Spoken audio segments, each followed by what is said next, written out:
Hi everyone, it's Barry Davenport, and I want you just to imagine for a minute that you are a TV news anchor at a national news station, and you're on air giving the news, and all of a sudden your brain goes wonky, you start sweating, your heart is beating rapidly, and you have a panic attack right there on national television in front of millions of people. Well, that's exactly what happened to my guest today, Dan Harris. Welcome, Dan. How are you?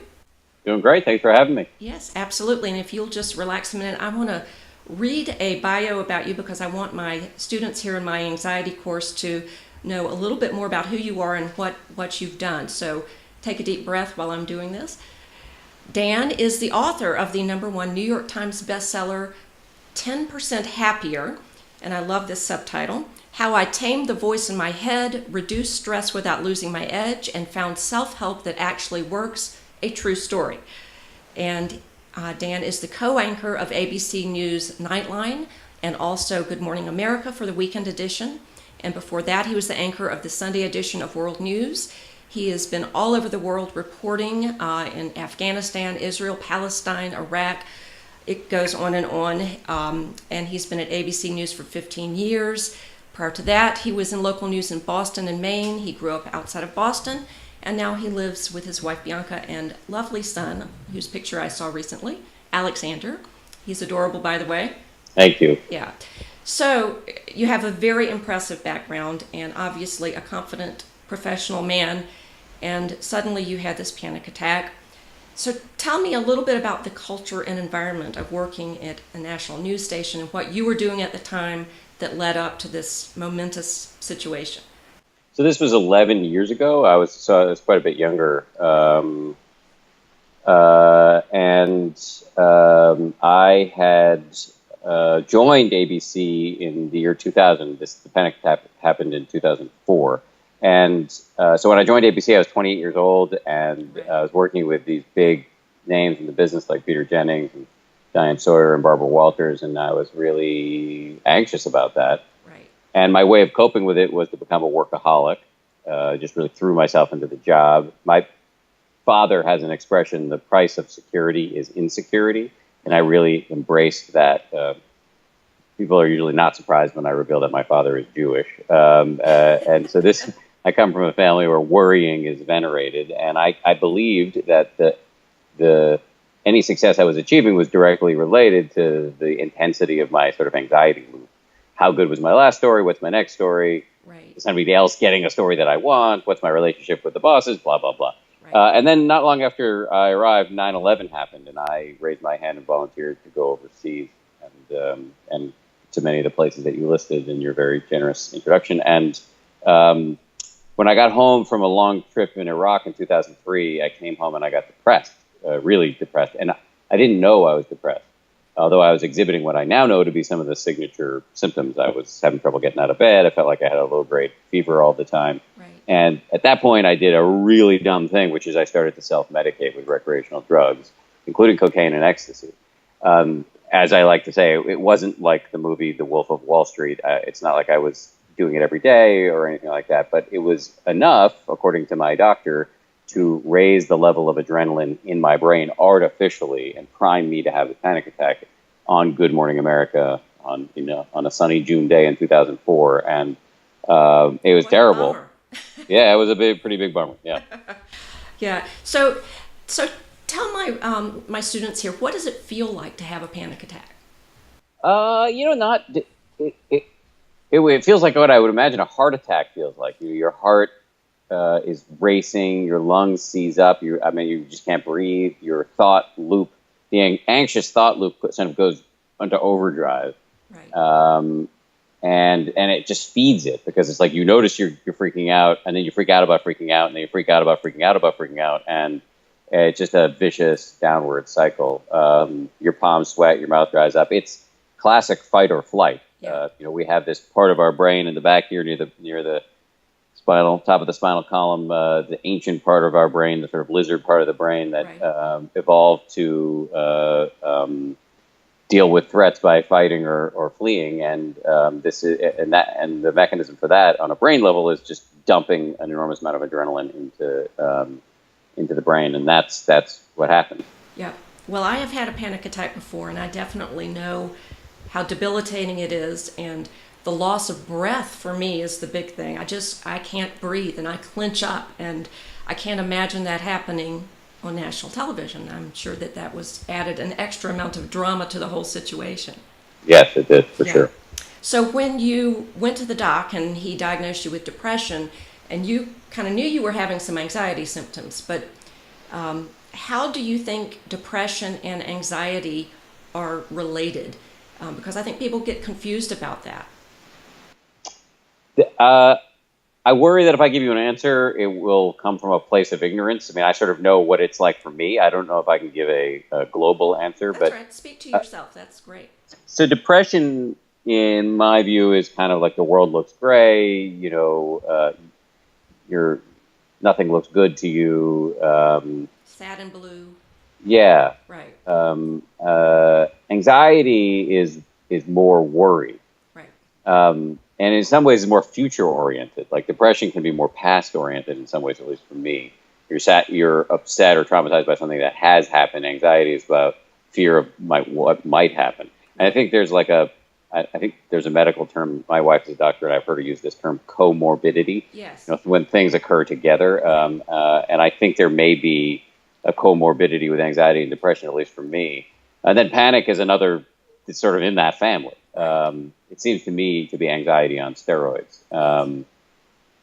And then you throw into that mix, substance abuse, and you get a nice little brew. Little cocktail for Yeah. for spiraling downward. Yep. Yes. Yeah. Yeah. So I have had anxiety before too that related to my panic attack, and my doctor diagnosed it as depression and told me that you can have an anxious depression. And I guess that's just another way of sort of all of the insides coming out, whether it's through sadness or whether it's through hyper stress.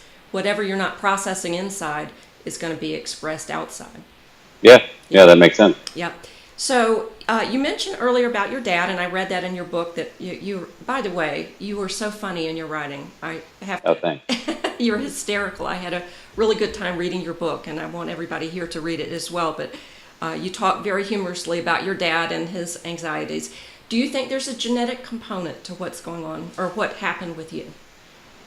Some, sure. I mean, from what I've read, and again, I don't want to pass myself off as some expert. I'm more comfortable talking about my own personal experience. But from what I've read, there is certainly there certainly seems to be a genetic component to anxiety. Right. I don't think, my dad is a worrier.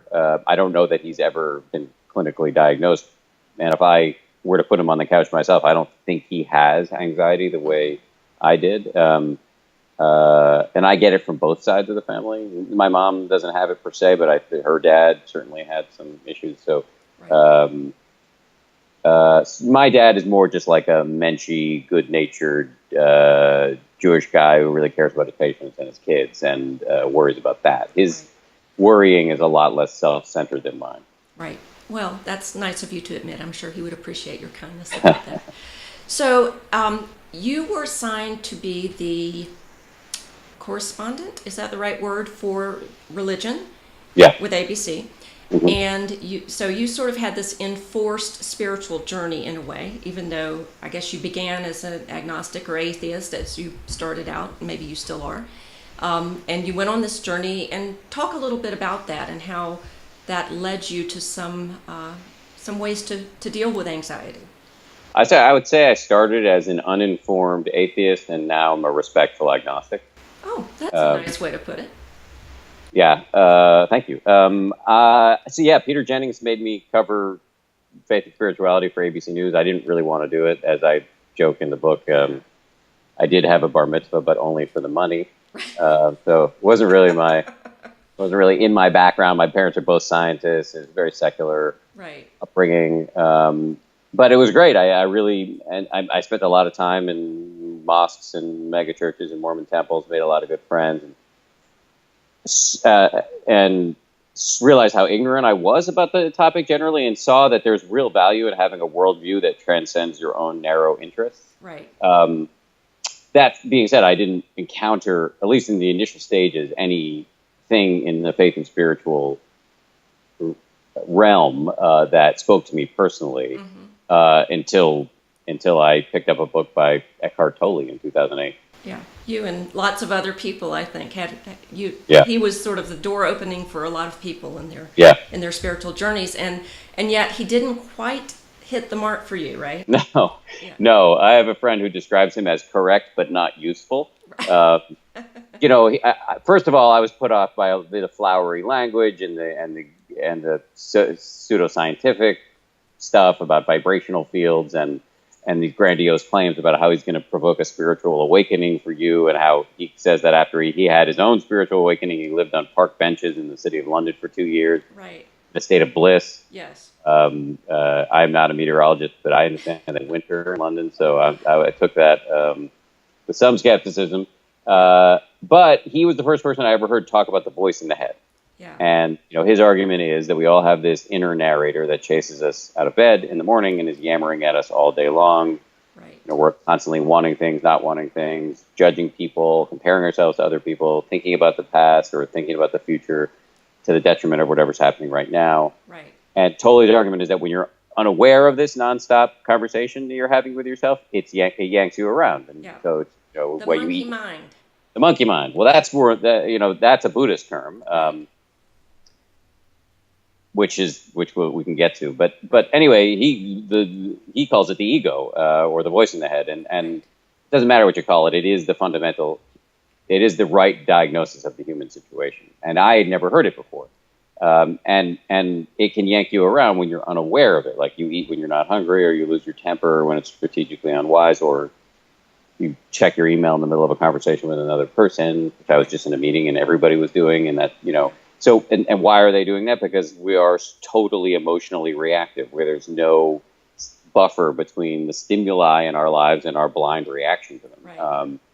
And so that was a very powerful insight to me. And it really, to me, explained the panic attack. It explained why I went to war zones without thinking about the consequences, came home and got depressed and was insufficiently self-aware to know it, right, and then blindly self-medicated. So it was a very powerful aha moment. My problem, aside from the superficial stuff about Tolle, was that to my, I couldn't see anything in his book, and in my subsequent interview with him, right, where I went and interviewed him, that was practical and actionable in terms of dealing with this. And it wasn't until I stumbled upon Buddhism and meditation that I found somebody who was like somebody and something that was like a cogent, actionable piece of advice for dealing with it. Right. Yeah, there's nothing worse than getting an aha moment about something, and then that's it. It's very empty. You're left with nothing except frustration. I mean, I said in the book, it's like he pointed out that my hair was on fire and then refused to give me a fire extinguisher. Yes, and I remember. That was my feeling about him. Now, in his defense, I think in some of his books, he does talk about meditation, but you have to look in like the companion book to The Power of Now. It's like it's in there, but it's not. He doesn't lead with it, and it's kind of buried in there. And he doesn't. Anyway, I like Eckhart Tolle, and I don't want to totally disparage him, but I found my experience with him, at least in the moment, to be frustrating. Right. So we'll skip over Deepak Chopra for now. I'll let people read that in the book because you do have some thoughts about what you learned with him. But you ultimately came to meeting somebody that introduced you to the concepts of meditation. Yeah.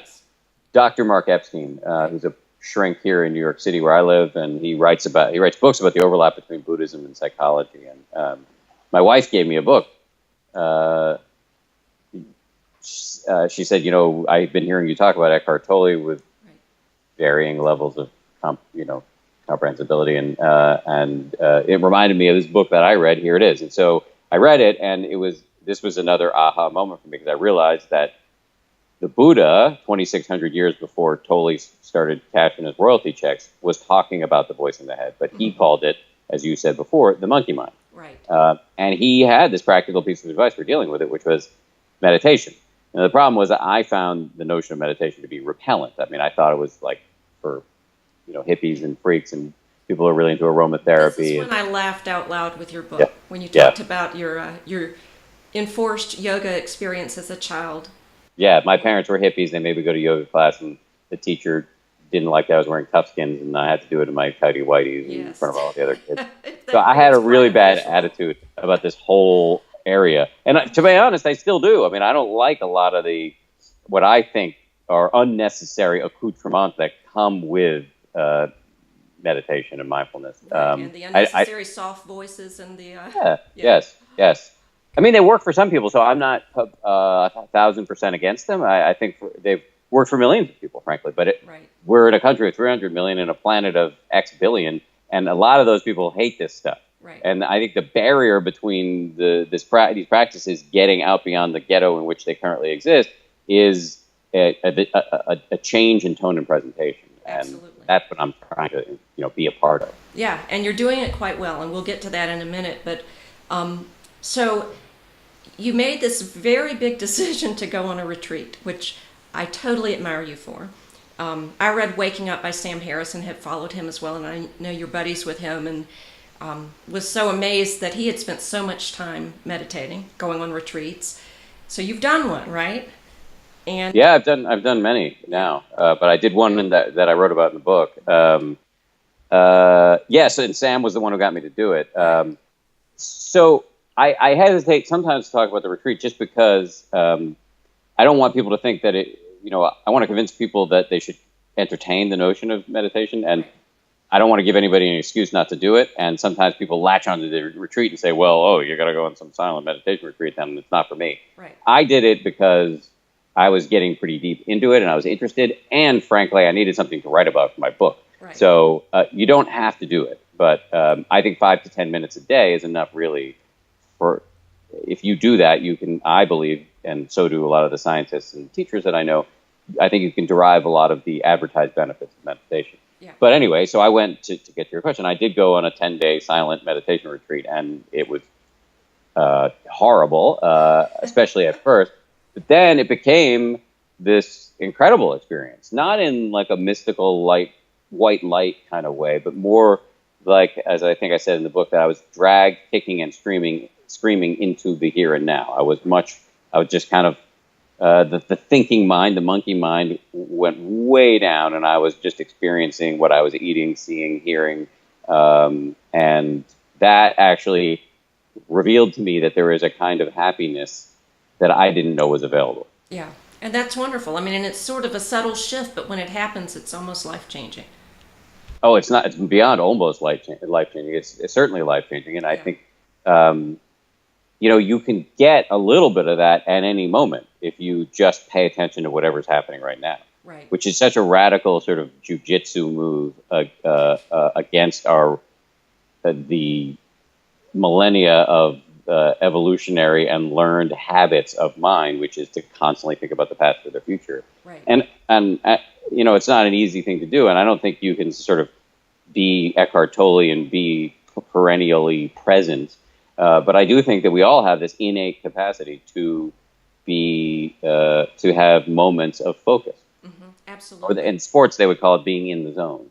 Right. Or who is the guy who wrote the book about where you were intent flow? The book Flow. Yeah. Mihai, whatchamacallit, with Good the luck long last pronouncing his name. Yeah. Yeah. When you're intently involved in the present moment and everything else disappears.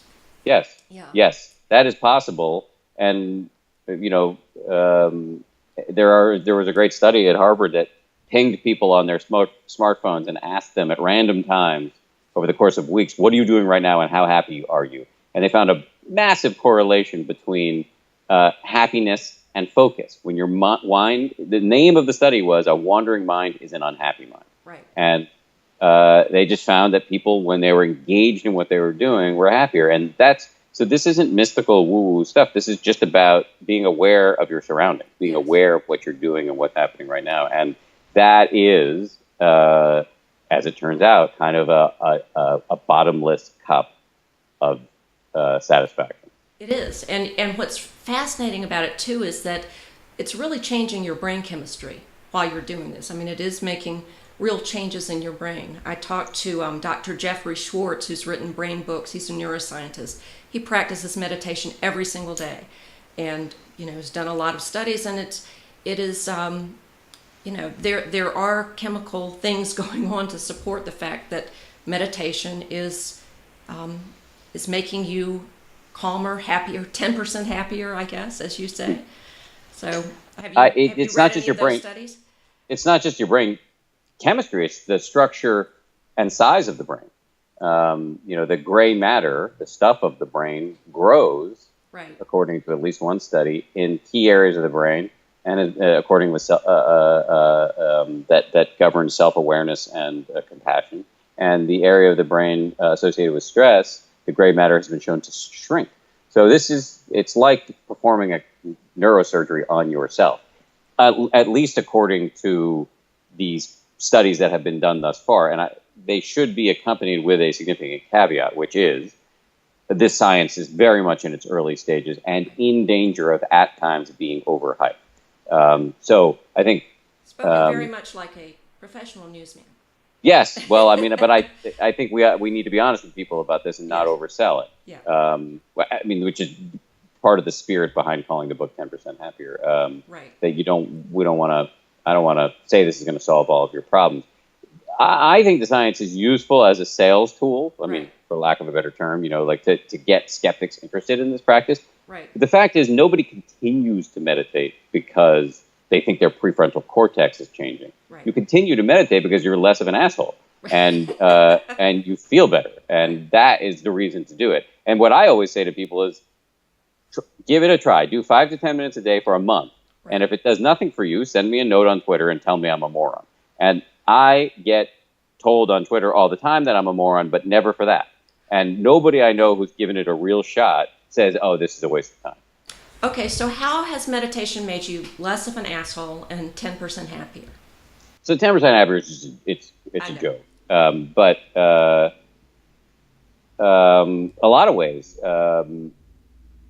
I think that I'm better, more focused. I'm, much better at unitasking, doing one thing at a time, and staying on task and not wandering as much. Mm-hmm. Now, I'm also a huge hypocrite. I mean, it's not uncommon to find me walking down the hall with like a glass of water hanging out of my mouth, and I'm typing on my iPhone at the same time. So I still lapse into old habits, not infrequently, but much less frequently than I used to. Mm-hmm.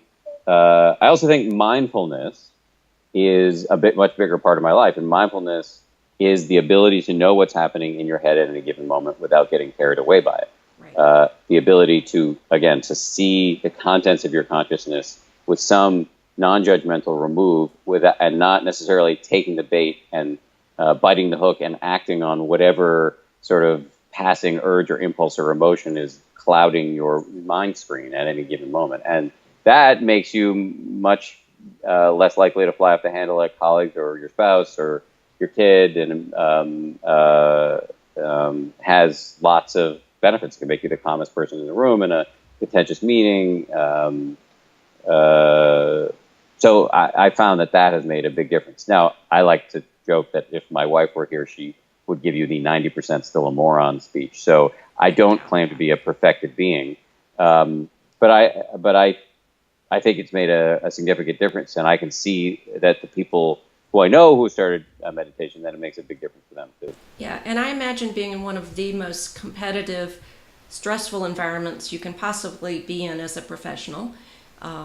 You probably wouldn't call it a conducive environment to being a mindful human being. That if you're able to carve that out in your life on a day-to-day basis, that it's accessible to the average person. Oh, yeah. I like to say if it can work for a fidgety, skeptical newsman, it can work for you. Right. And I think that's true. I mean, if I can test it in the crucible of broadcast news, anybody can do it. Yeah. And anybody can find time for it. And I think it can, again, if you go into it with the realistic expectations, I think it could be a significant value add. Okay, so will you walk through just what a very small meditation would be for a beginner? Somebody who wants to use this to sort of help calm them, reduce stress and anxiety, if you can just give the steps. Yeah, I should just say that, despite all my caveats about the limitations of the scientific research that has been done so far, the areas where it's the strongest are depression and anxiety. Right. So, I mean, for your audience, I think this is a useful tool.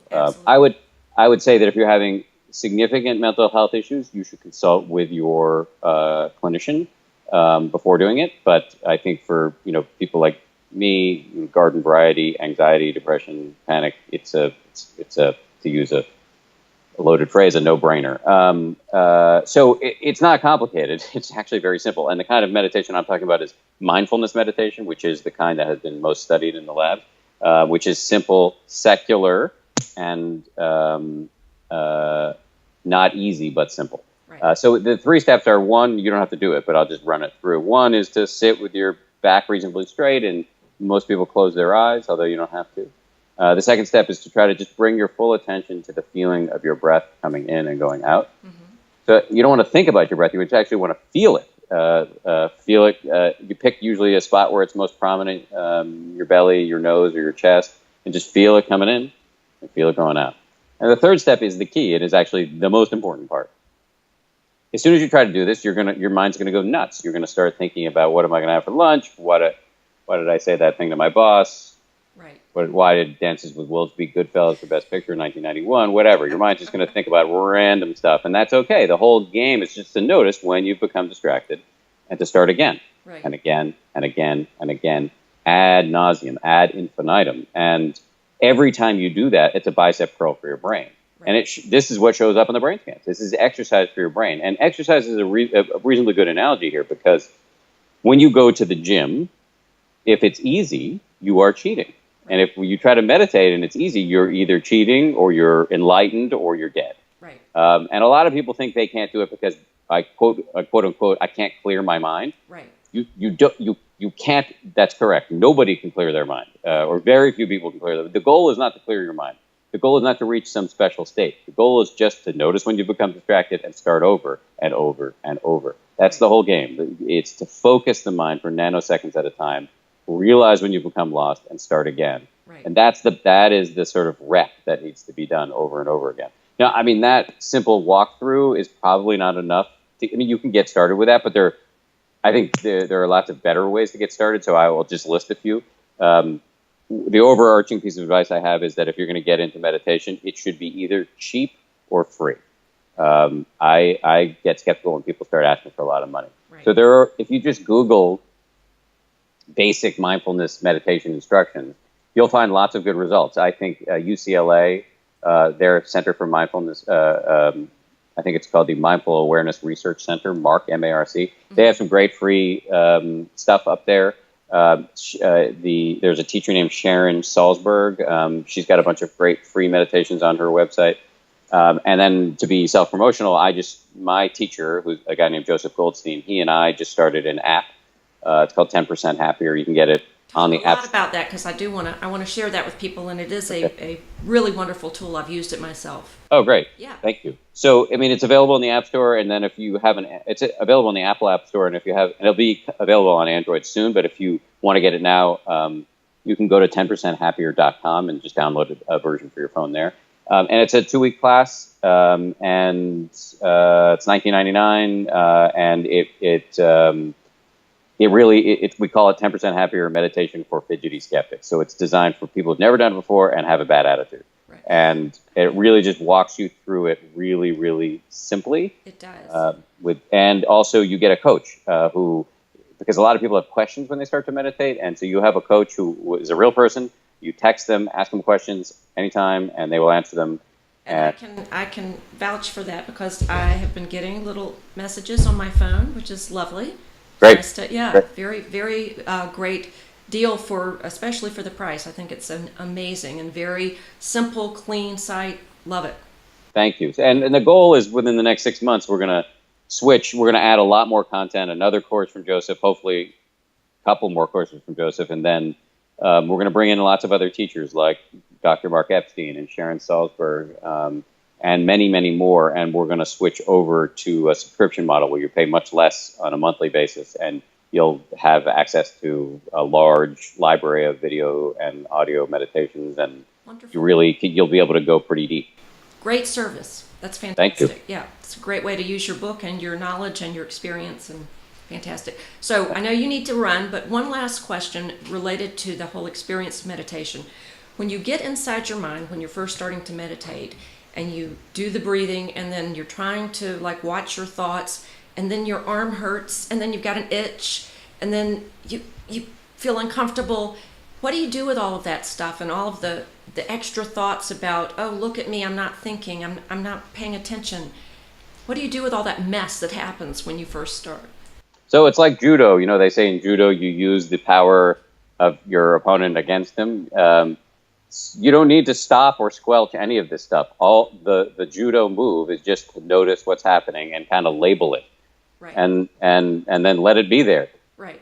And you don't have to stop it. And what you will notice over time is it'll change. It'll either get worse, it'll get better, or something new will happen. Right. And the whole art and science of this is just to let these things happen without adding stories onto it. So usually, so there is the pain of your arm hurting, and then there's the optional suffering that we add on top of it, which is, why is my arm hurting? I'm never going to be able to play tennis again. Why does this always happen to me? Oh, I'm a terrible meditator. That is unnecessary. That is manufactured by us. Right. We can just be with the pain. And so my advice is, this is generally the advice from meditation teachers, is to, if you have an itch, just watch it crest and go away. It may feel like torture, but just watch it happen, and you will notice that it changes. It may get more intense, and then it will go away. Right. Same with pain in your arm or your knee. If you think you're going to get hurt, however, do change position. Right. But if you know that it's just a pain, let it be there. And this may sound like unnecessary torture because it's a bit better to eat chocolate chip cookies or whatever. Right. I mean, I love chocolate chip cookies, but the fact of the matter is the ability to be with a discomfort is an extremely valuable skill, because then when you're experiencing the anger or frustration that may result from being cut off on the road, or your kid saying something that's upset you, you'll notice it. Oh, that's what this is. This is anger. This is a passing emotion. And you won't have to bite the hook and act on it. You'll learn how to respond wisely to the things that come up in your life instead of reacting blindly. And that is a game changer. Yes. And how long do you think it takes? How long did it take you? I guess you can't speak for everybody, to get to that point where you weren't frustrated about how difficult it was and how much you wanted to be back with Bianca or with your child, or whatever, and you really started to notice, okay, this is making a difference in my life? Well, I'll let you know when meditation gets easy for me. It hasn't happened yet. Okay. It has easy. made a difference for you. Oh, no question. I think the benefits of focus and mindfulness started to kick in after a few weeks. Right. But meditation remains hard. So does going to the gym for me. It's gotten easier, just as going to the gym or learning any specific new thing in my exercise regimen has gotten easier and more enjoyable. Any skill over time, we get better at it, but it's still a challenge. Yeah. And that's fine. Yeah. And I just try to know when thoughts come up. Usually, the first thing that happens when I close my eyes for a meditation session is, what the hell am I doing? How much time do I have left? This is just a waste of time. And there's an enormous power in just noticing, oh, this is just restlessness. This is just what the mind does when it's restless. Right. And that takes the fangs out of the whole thing. And again, it's not an academic exercise. It is incredibly useful in a real life situation where somebody's saying something that's annoying you, and you're not going to react reflexively. Actually, you might let it you're not squelching the anger. You're just noticing that it's there. And there's some sort of pause, some sort of buffer between stimuli and your response. Yeah. It should be an active part of emotional intelligence, really. It is emotional intelligence. Emotional intelligence is just a synonym for that. I mean, the guy who wrote that book, Daniel Goleman, is an old school meditator. He doesn't say it in the book. Daniel Goleman, Dr. Mark Epstein, Sharon Salzberg, Joseph Goldstein, all these names that I'm throwing out, these guys have been friends since the 60s. Wow. And they're known as the Jubus. Yeah. And so Danny Goleman, who's a friend of mine, is, and who popularized the term emotional intelligence, he's talking about mindfulness. Wow. That's cool. Well, I'm glad we ended on that note. One final question. What's it like being a new dad? It's awesome. It's great. I love it. I love every minute of it. He's so cute. I want to eat him. I saw his picture on your site, and he is so cute. He really is. Yeah. Congratulations on that. It's a life changer as well, isn't it? Yes, it is. Yeah. Definitely. It's the one thing in life that is not overhyped. Right. Yeah. It never is until they get to be teenagers. Yeah. Well. Yeah. That's what I got. 2 words for you: boarding school. Right. Mine are already grown, so it's too late for that. But great talking to you. You are really a fascinating person. I've loved your book, and I know my listeners are going to just really get a lot from this. Great. Thank you very much. You are so welcome. You take care. Have a great evening. You too. All right. Good night. Good night.